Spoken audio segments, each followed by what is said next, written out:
مجھے ڈر لگتا ہے اللہ تبارک و تعالیٰ کے عذاب سے کہ یہ پوری عالم اسلام اس وقت جس بے غیرتی میں، بے حسی میں، بے حمیتی میں گرفتار پھنسا ہوا ہے،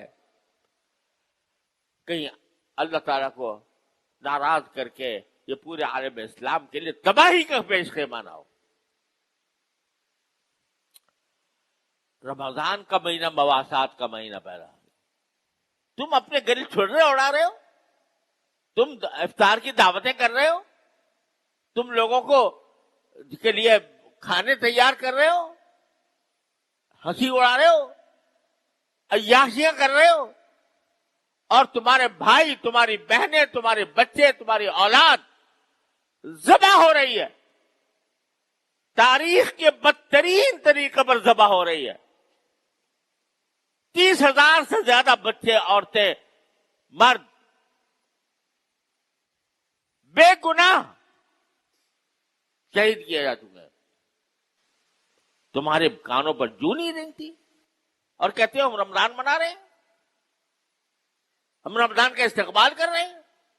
رمضان کا استقبال دعوتوں سے ہوتا ہے، رمضان کا استقبال بڑے بڑے کھانے کا انتظام کرنے سے ہوتا ہے، رمضان کا استقبال اللہ کے حکم کی تعمیل سے ہوتا ہے۔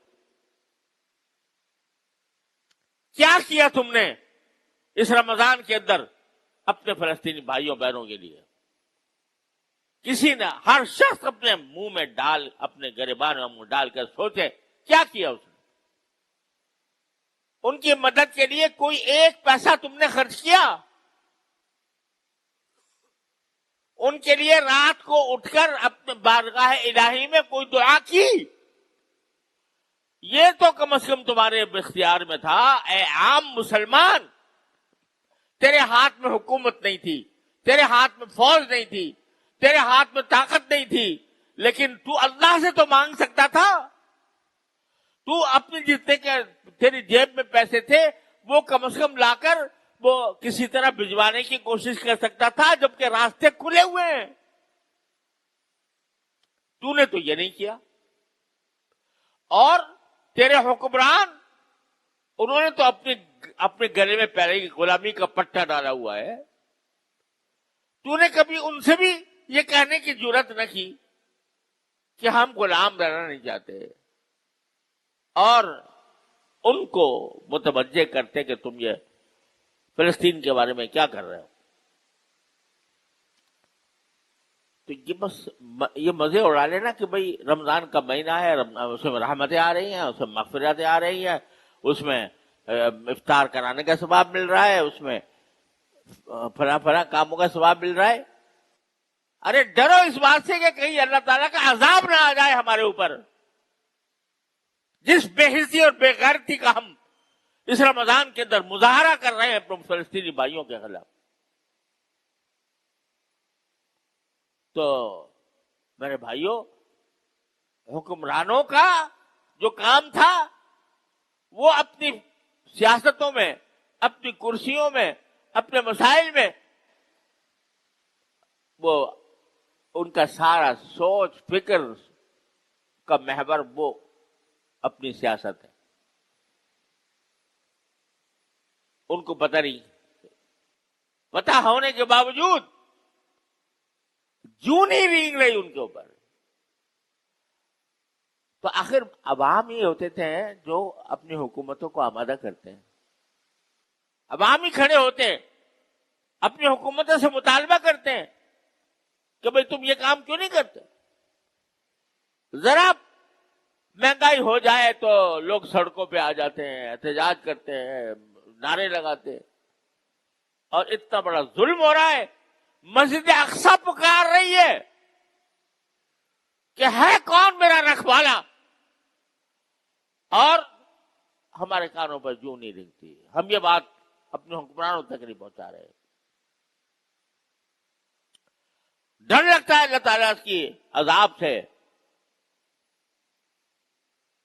تو میرے بھائیوں، اس کا شعور پیدا کرو، اس فریضے کا شعور پیدا کرو۔ غلامی کا جوا اپنے گردن سے اتارنے کا شعور پیدا کرو، اللہ تعالیٰ سے رجوع کرو، اللہ تعالیٰ سے مانگو. جو شخص جتنی طاقت رکھتا ہے ان کو مدد پہنچانے کی وہ مدد پہنچائے.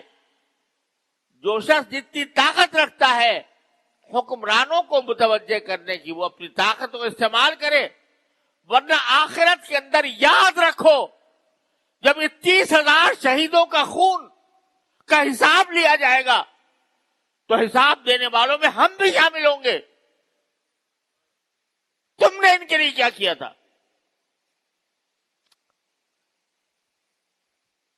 اتنا نہیں ہو سکتا تم سے کہ تم ایک دن کی آمدنی کا 1 روپیہ تم ان کے واسطے مخصوص کر دو اور اپنی آمدنی میں سے کچھ حصہ اپنے مظلوم بہن بھائیوں کے لیے پہنچانے کا انتظام کرو.